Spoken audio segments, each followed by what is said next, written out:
Kapolo ntire wach machal kamano Governor County ma Isiolo Abdi Ibrahim Guyo kwa jatend piny Kenya William Ruto kod jalup Mary Gathi Gachagua mondo mi odin kendo los pogruok moro amora manyalo bedo kindgi kaka yo mar chiwo thuolo ne dongruok ma pacho ka.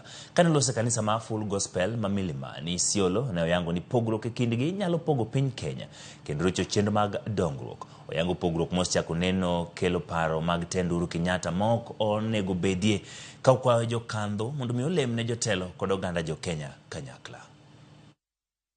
Mimi najua uko juu iko shida kidogo, na mimi ningependa kuambia Rais wa Jamhuri ya Kenya William Samoei Ruto pamoja na naibu yake Rigathi Gachagua, hii kiti walipata katika hali ngumu sana, walipitia changamoto mingi sana, wakaombea Mungu na Wakenya.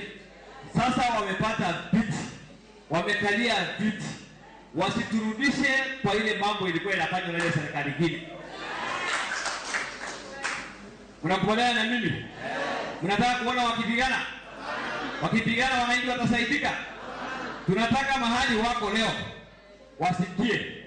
Watu ya Full Gospel wamesema hawataki kuona Rais Ruto na naibu wake Rigathi wanapigana. Wale ambao wanatafuta biashara hapo katikati lazima wakemewe kabisa. Tuseme shetani ya kwa sababu wakianza kupigana wata lose focus katika huduma ya wananchi wakose huduma, alafu miaka 5 hivi ishi.